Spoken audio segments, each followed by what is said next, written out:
If you have ever wanted to make your own bread bag, maybe for your sourdough bread or your homemade rolls, or maybe you want to make it for all of your baking friends, I have the biggest treat for you. My mother-in-law is going to show you exactly how she makes the one-sided, the single-sided bread bags that she has been making for me. And I have to tell you, I had to stop using this bag in our videos because so many of you were asking, where did you get that? How did you make that? And I didn't have an answer for you yet, but now I do. And I'm excited to invite you in. You get to sew with my mother-in-law. She's quite a phenomenal seamstress and she's gonna show you exactly how to do it. Even if you've never sewn anything before, you are gonna make your own bread bag. Now, here's the cool thing. If you're like me and you like to have something printed out, like instructions to follow, down in the description below, you can actually click on the link and you can purchase the PDF download of the bread bag instructions, and it goes through a whole storyboard of exactly what you're going to do. If you're like, I don't really need that, hop on into the video with us and come and start sewing. But here's what you do need to know is whenever you purchase anything from our shop, whether it's the bread bag instructions or our e-cookbook or any of our cookbooks, you help us create more free content for you, and we're so happy to be here in the kitchen with you. And okay, let's go sew a bread bag and bake some delicious fresh bread. I need to make another loaf to fill this baby up, and I'll be using these in all of my videos to come because now we can make the bread bag together. Here are all of the tools that you're going to need in order to make your own bread bag. We're going to put this full list with all of the links down in the description below. My mother-in-law really thinks that you need to have some of these measuring squares. I don't even know what the right word is for them because I'm not a seamstress, but she's going to get you set up so that you make the most beautiful bread bag. Now, the next thing you need to make sure you have is a piece of fabric that is at least 38 inches long and 14 inches wide. And it can just be one-sided. This is going to be a one-sided bread bag. This, since it's not being lined, a heavier cotton fabric would be better. Another master seamstress tip from my mother-in-law is to make sure that you wash your fabric and iron it before you measure and cut it out, because then you are making sure that it's flat, it's not going to shrink, and it's ready for you to begin sewing. The next step is that you are going to iron a 1-inch hem so that you can turn it over and you're going to actually stitch that. And my mother-in-law is going to show you. She is the master. There's many ways you can do this. You can do it however you want, but you want to create a 1-inch border. And I like to draw the line where I'm going to fold it. And I turn it over. And I'm going to fold it all the way around and iron it. So I'm going to kind of start her in the middle so you can see the green line, which happens to be a heat. It is a friction pen mark, so it's going to disappear as soon as I do this. But this assures me of an accurate 1-inch fold. That's cool. The pen just goes away when you iron it. Ooh, I didn't know they Ready had for the that. next one? Yep. Or you can do it this way. I happen to have this hem measuring tool. I actually got it from my Aunt Jan. She lived to be 90 years old. So I love having it. It is kind of weathered, but then you can do it this way if you want. If you have a hem tool, see the 1-inch mark? Oh yeah, then you just fold it up. Then you just fold it up to the 1-inch mark and press it. And you do this all the way down and on the ends as well. I would recommend you leave your steam off or you're going to burn your fingers. Now I'm not going to quite go to the end because I don't want to lose my markings here for the end. Because this has stripes, you want to make sure your stripes are lining up here. So don't pull and stretch your fabric because you do not want to have them not match. Okay. Now we're going to turn it on the ends.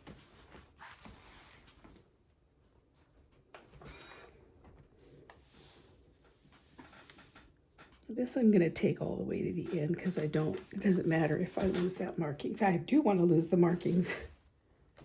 Yeah, so if you want to get rid of it, then you just iron over it. Yeah. Now you can use a water-soluble pen to make your markings because it's kind of tricky when you're ironing when that friction mark leaves. And this is what it looks like. And then at the end, you just put water on it, damp it up with a cloth, and that will disappear. That might be easier for those of you who are not as experienced.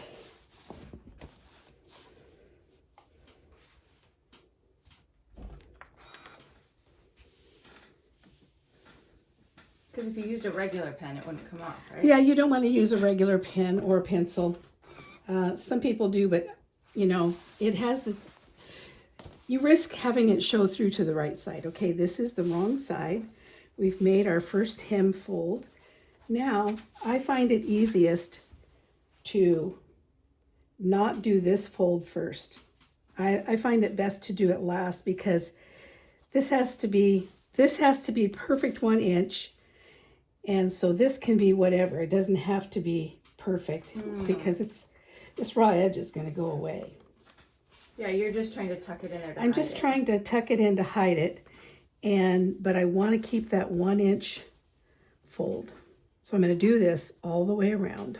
Okay, so for the corner, this is the corner. Folded it up. You fold it up like this. Try to get it as much of a 90-degree angle here. Of course, when you go to sew it, you can readjust it and make sure it works. Okay, now I'm going to fold this like this. Then I'm going to do this one. You've gone around and you've folded all so basically you're getting rid of 1 inch of fabric. Iron here first, then fold this toward the center and turn it in iron. Double folded. Then you're going to take it to the sewing machine and you're going to sew along close to the edge all the way around. And this is what it's going to look like if you do that. Now it's not my favorite way to finish this because this fabric is heavier and it gives you just not as clean of an edge there. So I'm going to show you how to miter these corners since this is heavier fabric. Once you have all of the edges ironed and ready, you can actually just stitch a hem around the entire perimeter. And this is what each of your corners will look like before you begin stitching. But my mother-in-law wants to show you how to miter the corners, which actually gives you a really beautiful finish. And it's kind of important for the bread bag because you see those corners. They're the parts that you pull on to tie the bag. So now I'm going to show you how to turn this corner into a mitered corner. So open this all up, and the first thing you want to do is mark this 1 inch corner here. So you're going to find your fold, and I'm using a friction pen. You might not want to use a friction pen, and I'm going to mark this corner. So you just drew the 1 inch. Yeah, I'm just doing the 1 inch corner, and now you still have this fold and this fold. So there's a crossroad there. Okay. Now I'm going to flip it, and I'm going to do the same thing on this side. The idea is I want to line this up perfectly. So here's my fold here. Hard to see it with that blue. And here's this fold. I do both sides because it's just easier. So now I'm going to fold the right side against itself and form a triangle. And the way I do that is I need to mark this mark, match this mark and this mark together. And see, you can see it over here where I've marked it, and that way it kind of helps you to get it really accurate. And then once you've put those two marks together, it gives you a perfect triangle point. So now I'm going to pin that. This is just the first step. Now I'm going to make the markings that actually help me to miter the corner. It's going to be the seam line. So I need to put this straight raw edge all together like that. I'm going to go ahead and pin it because I don't want it to move.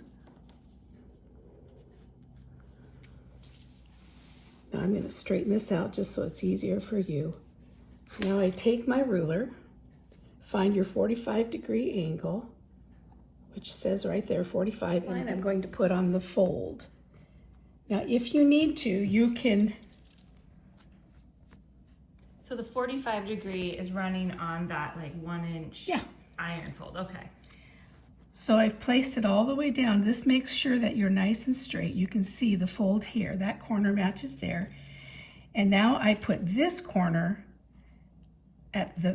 so here's the raw edge. I drew this line, and right here is where I want to put the edge of the ruler. Once I find that straight line, I'm going to make another mark. Now, this is where people get confused, and I've done it many times.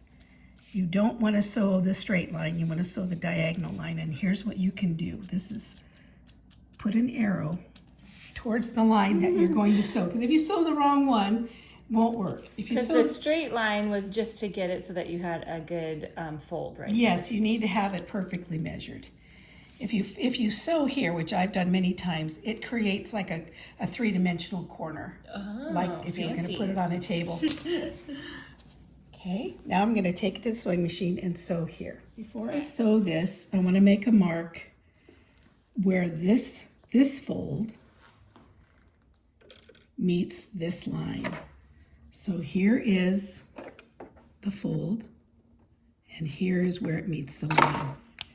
I'm going to mark that because I'm only going to sew from here to here. The reason I do that is I want these flaps to be free. Okay. If they're sewn to here, see how that tugs? Oh, yeah.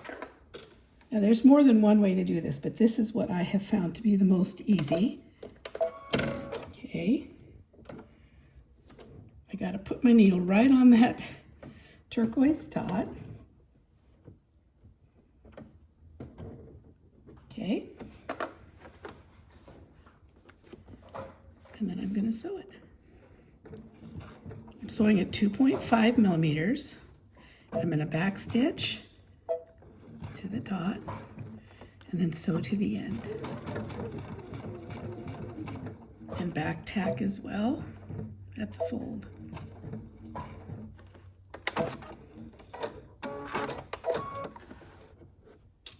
Cut my threads.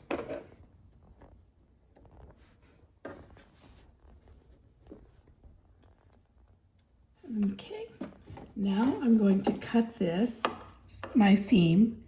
I'm going to do about a little under 1/4 inch, and I'm going to take it to the fold, and then you can kind of go like this so that will be easier to tuck in.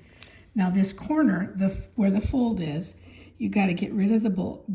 Whatever you do, don't cut your stitching, but get rid of that extra fabric. So here's our seam to the blue dot, and as you can see, it's going to allow those folds to come down and lay there very easily. But first we want to turn this inside out. Now you're going to need some kind of a little pointing tool. This one's designed to make corners nice and sharp, or you can use tweezers. I don't recommend you using scissors though, because they can cut through. Once you cut through, you got to start over. Now we're going to open this up, and we're going to find this fold, finger press it, find this fold, and finger press that. And now there's our mitered corner. Ooh, it's not perfect, but you know what? It's going to look so much better. Now we want to tuck in the last hem, so to speak. Oh yeah, so that's and then where we're gonna sewing it. Yeah, we're gonna sew this. So I'm gonna pin it, and then I'm gonna turn this under, and there's our 45-degree angle seam. Whoa, cool. I'm gonna do the other corners, and then we'll sew the last hem. Before you begin sewing the hem around the perimeter of your fabric, go to each corner and do the same mitering steps. Isn't it so cool? It turns into the most beautiful 45-degree corner. Sometimes I like to stitch up and down in that spot there because this I don't want this to give where that turquoise dot is once we open it up and fold it to get, in.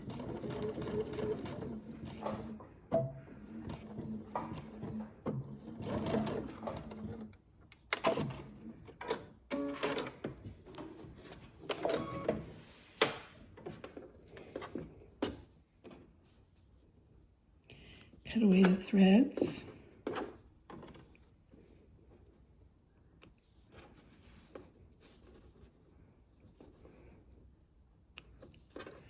That's just so there's no more extra bulk there. Those threads are not that important. Okay, I like to make it about just under 1/4 of an inch. Once I get to the dot, I kind of go like this, so that gives me a little bit of extra room to fold under and secure. Cut the corner. Now maybe turn it this way and you can see a little bit better. See, there's our green mark that points to the corner. But make sure you avoid the stitching. Now we're going to open it up. Now here's what kind of will help you is if you kind of fold this down, that corner, that piece of fabric there, and then turn it. To get rid of as much bulk as possible. Poke out the corner. And now it's ready to fold and sew. Once you've turned your corner, like this, and you've poked out your, get a nice sharp corner. Before we pin this to sew it, we're gonna press all of this because you'll be happier if you press it. That's one thing about sewing. It's one of the keys to a good garment or a good sewing project, quilting, whatever, is press, press, press. The most experienced seamstress will tell you that. It makes your life so much easier. So I'm pressing this. Then I'm going to go back and I'm going to pin it. You don't have to pin it. Some people don't. I like to do it because I tend to make mistakes. And it saves me having to rip things out. Although I will tell you, another key to sewing is you cannot hate ripping your mistakes out. You have to have the attitude that ripping things out is just as much fun as sewing it. Or you'll be... I don't know if I've ever thought that. I had to make my mind up because, when you're quilting or when you're making a garment especially, you almost have to rip things out all the time. Now we're ready to sew, and we're going to sew close to this edge all the way around. It's actually sometimes, prepping your fabric and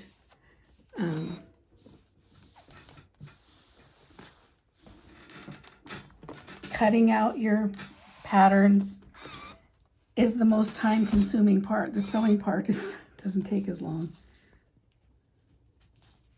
Yeah, the machine just makes it all zippy. But it would take a really long time if you didn't press and do all the prep. Yes, it would. You need to press. For the finishing seam, you're actually going to sew it with the outside of the bread bag facing up, which is going to make it a top stitch. And this is how my mother-in-law figures out exactly where to stitch that line so that it's nice and straight, but it also catches the other side of the hem.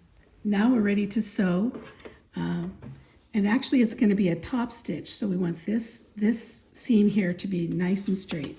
So I'm going to measure on the back side and see where I'm going to place the edge. Okay, I'm going to bring it in here. I'm going to bring it to this mark here, but I got to move my needle over. And I want that needle to be about 1/8 of an inch from the edge. I don't know if you can see that. Let's get in real close. Oh yeah, it's really close to the edge. It's really close to the edge, and that is going to make sure when we're stitching on the other side that we're catching this. See, there's the little hole, and that's plenty of room. So when I'm sewing on the top, it'll catch that all the way down. So let's turn it over.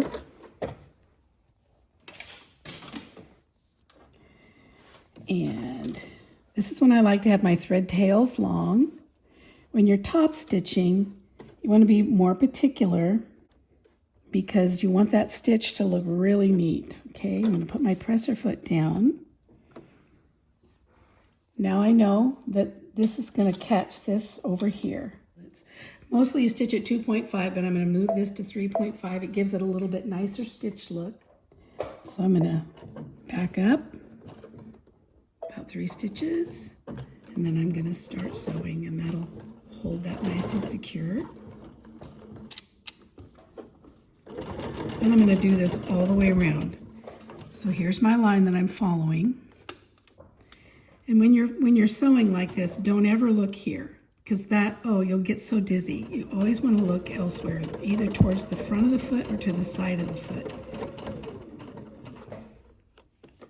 I've come to the corner and I want to find the middle of that seam. The easiest way to do it is reach a point where I think I'm about there, put the foot up, turn it, and I want to be right on this line, and it looks like I was pretty successful.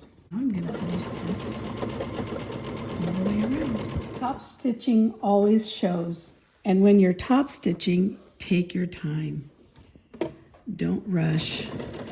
It's got to be straight or it's not going to look good. Now, this is just a bread bag, but I don't know. I like things to look really good. Whatever I'm using, I don't know. It just kind of blesses me. Yes, we are about to intersect here. I like to sew past. I don't care for the way it looks so much to have a knot like this. So maybe what I'll do is I'll just go over it like this and just go 1, 2 back.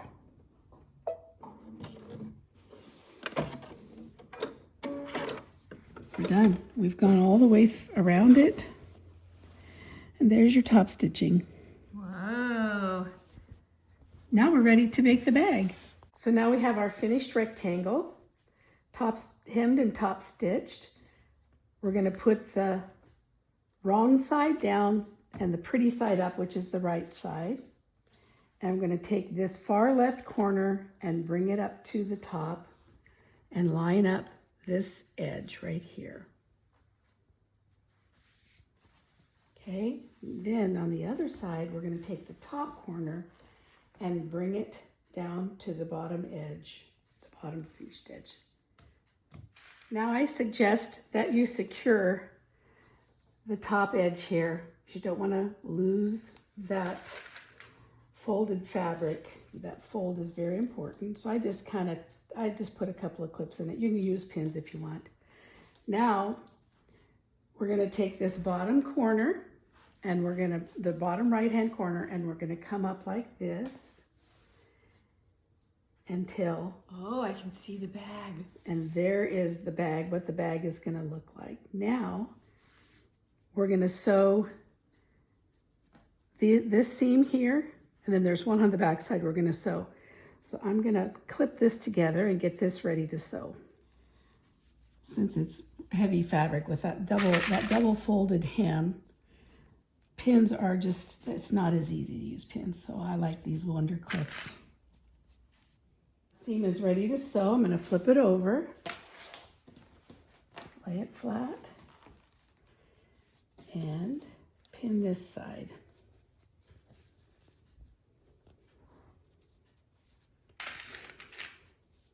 I would normally use a walking foot to do this project Because it holds it? well, because of how it's how heavy this fabric is. And when you're going through your machine like this, you want it to pull the same from the top as the bottom. And a walking foot, this little band here, keeps this top fabric going through the same speed as the bottom fabric. Oh. Otherwise, sometimes you get puckering, but I'm going to try it. So if they have a walking foot, go ahead and use if you have a walking foot, I didn't use it today because I wanted you to see what I was doing. The walking foot, the measurements are different. Now I'm going to kind of fold this up because I actually want to stitch down this edge, and I want to make sure that I don't catch any of this fabric in that seam. Okay, I want this seam stitch to be as close to the right side as possible. So, and I want to use the side of my foot to keep me straight. So I'm going to bring my needle all the way over to the right. What if they don't have a machine that moves their needle? I really would be surprised if there is such a thing. Really? I didn't even know it could do that. most machines you can move your needle, but if you don't, what if you have the $30 machine from Walmart? that doesn't matter. You can still make this. You just got to figure out a way to get you close to this edge. So you're doing that so that you can have it lined up while you sew. Yeah. Got it. I'm just getting a place where I can see that I'm going to. And here we go. We're going backwards. I don't usually go this far, but it's going to be fine now. Here we go. So I want to sew close to the edge.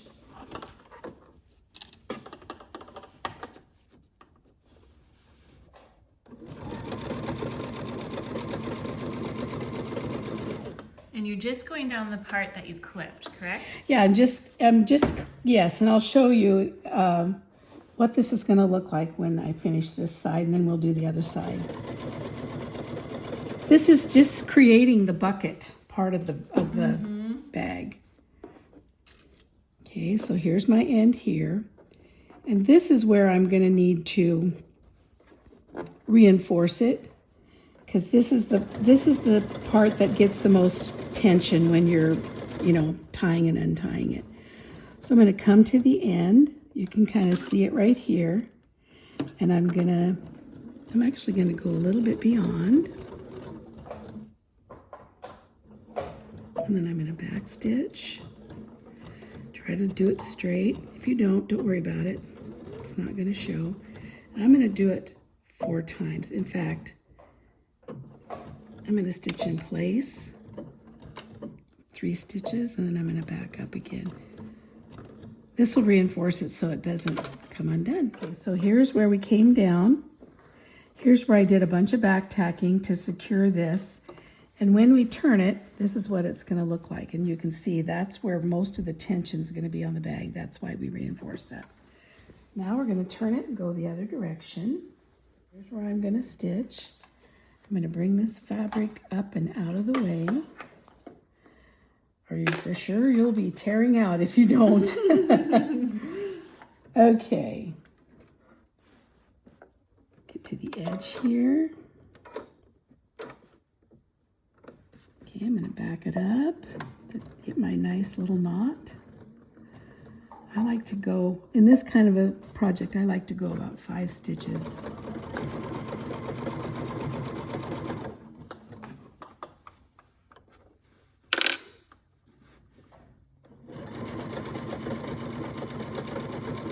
Again, this is 2.5 millimeter stitch length, which is standard.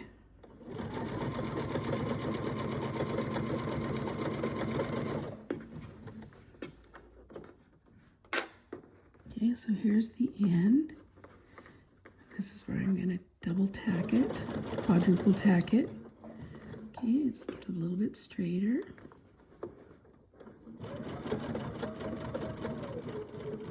It's pretty bulky there, so I'm going to go past it a little bit.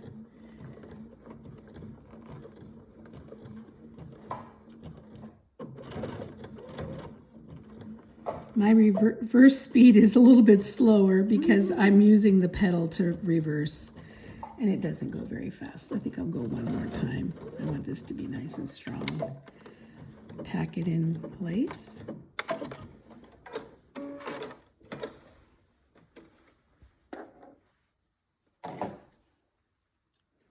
When you're back tacking like that, you want to make sure you're not making a mistake, because if you had to rip that out, that would be,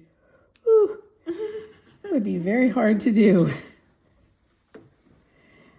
Clip your threads. I like a garment or a project to have the threads clipped. I don't care for the look of stringy threads, especially in clothing. Okay, now we're ready to reverse it. So here's my one side. And Here's the other side. Now, if you wanted to, you could stop here. And this would be, I know this is really bulky here, so it's hard to get those corners out. In fact, I'm probably not going to get them to come out. That's okay. They're going to get breadcrumbs in there anyways. But at this point, we could actually create a gusset. And the gusset actually, so this would be great for an oblong loaf, but we're gonna create a gusset like this for a round loaf. So I'll show you how to do that next. Here's our finished project. This is off a little bit, but that does not matter. So you could actually stop here and use this for an oblong loaf of bread, or really anything you want to use. Use it for. Even like a little gift bag. Yeah, it's so a sweet. gift bag, totally. But we're gonna cut these corners off, or we're gonna sew these corners so that the bag comes down like this. And also this will put stability in the bottom of the bag. So here we go. Turn your project wrong side out. So I've got the bag turned wrong side out. And you can see I want to kind of create a square here. This is the bottom of the bag is here, and this is the length of the bottom of the bag. And so it kind of makes a square when you hold these ties up, straight up and down. And this is where you create the gusset. And the gusset is a triangle piece of fabric. It's used for a lot of different things. It creates extra space in like baby pajamas. If you notice sometimes in the crotch of the pajamas, there will be a triangle piece of fabric. It gives more room for the diaper. But we're going to do a gusset so that we can make this for like a round loaf of sourdough bread. Here, I'm going to make a triangle seam here. Again, here's my 45-degree angle. So I'm going to line this up. However, you have to kind of move it around until you line these edges up with your 45-degree angle. I'm going to do 5 inches. So here's 1, 2, 3, 4, 5 meets the corner. Okay. Sorry, I don't have my other marking pen. This is kind of running out of ink. But anyway, and there's where my seam is going to be. And I'll do the same on the other side. Okay, here we go. I've lined it up. Go reverse to the edge.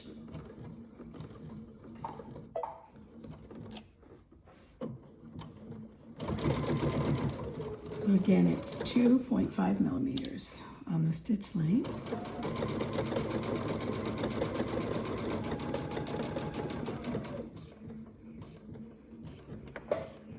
And if this is not a perfect triangle, it's going to be fine. Because it's just rounding out the edge. You're just rounding out the bottom of the bag, so to speak. It's not actually perfectly round, but yeah, just so it doesn't have those pointy. it doesn't have the pointy corners. corner. So let's do the other side, the other corner.